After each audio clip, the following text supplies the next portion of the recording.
Reading through the Steam page of the Andrei Chernyshov developed Silly Poly Beast doesn't prepare you for this insane romp through hell. Trying to prepare for this adventure is almost impossible because it hides its gameplay loop behind its punk rock lead, a decaying world, and a set of moral choices. While still a little rough around the edges, I think Silly Poly Beast is going to be the perfect indie game for the season. More than that, it's an ambitious adventure that frustrates as much as it beckons you into the shadows, and let's unpack that in this review.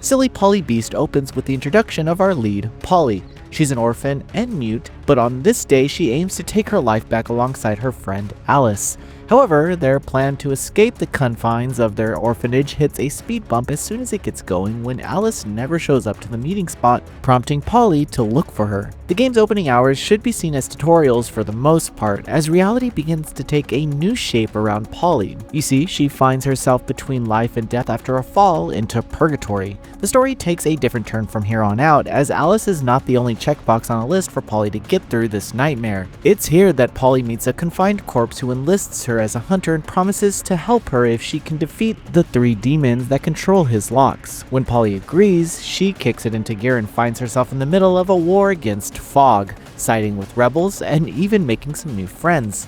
During some dialogue, you'll be able to make choices that dictate Polly's actions. Sometimes these actions can actually lead to a game over, but the autosave system gives you another chance. Now, not all choices have a bad end, and some alter events in small ways, but you're told not to trust anyone, and it's up to you to follow that advice or not. I'm sure you can tell where this story is potentially heading, but along the way, Silly Poly Beast throws in some interesting twists. Across each chapter, you'll get flashbacks of Polly and Alice at the orphanage. It's necessary backstory for Polly's characterization since she can only communicate through her thoughts. While NPCs don't know what she's planning, there are moments where she'll think a response that hints at something suspicious that the NPCs are saying.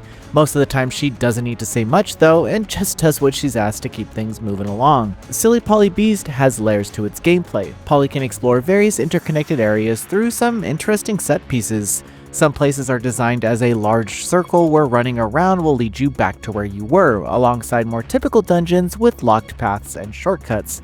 There are also moments when the game takes on a more artful quality, resembling something comic book-like or adopting a 2D design. These shifts add style and break up the long stretches of similar corridors. However, there's not a lot of cohesion around all these designs, but they're used in clever ways that limit player exhaustion.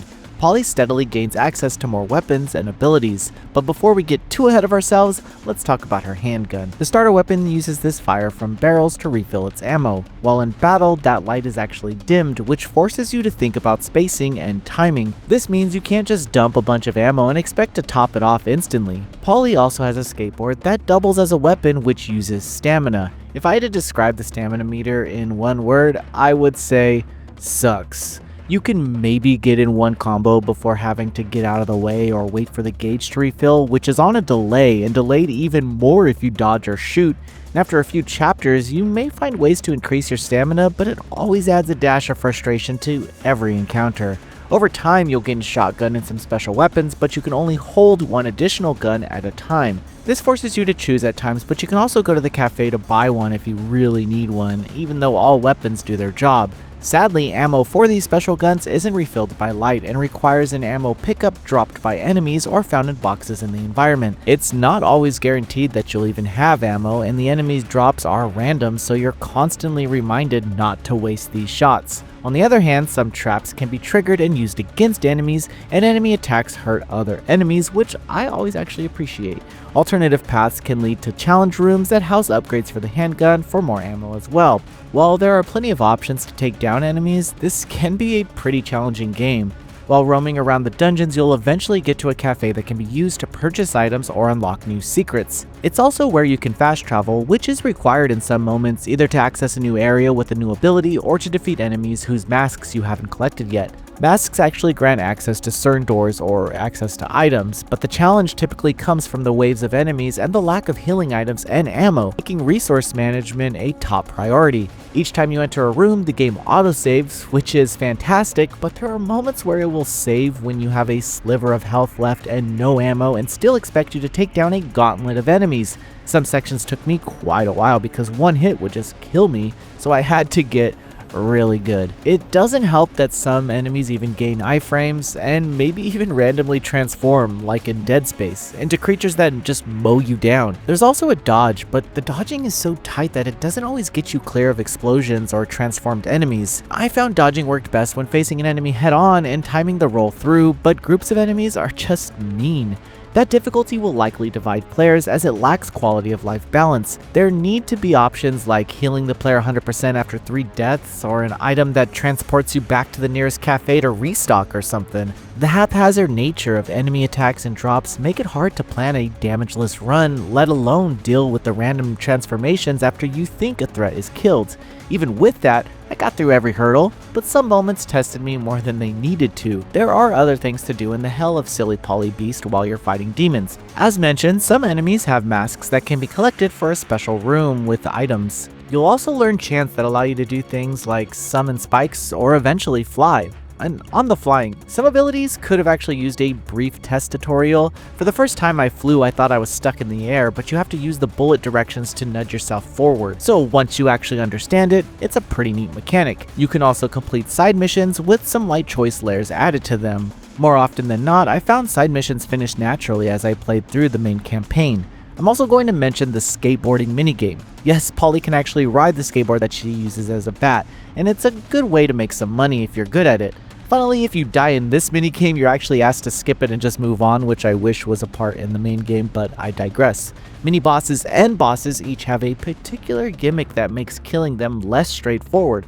I liked how these battles were designed with some puzzle layers, and I felt that limited exhaustion and sameness. Reading patterns, using the right weapon, or baiting attacks into traps keeps the encounters from turning into bullet sponges. And the ever-changing loadout and gained abilities make Silly Polly Beast just tough to put down, if only to see what item or book you'll acquire next.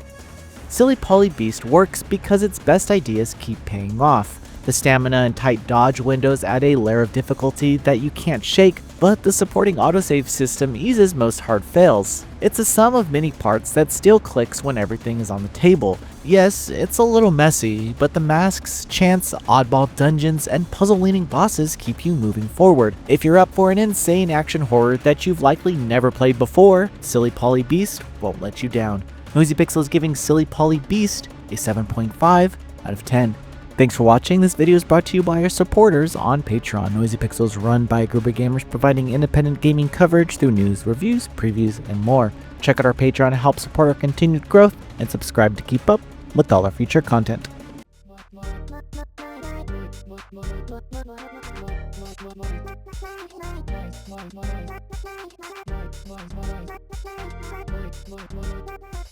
Noisy Pixel.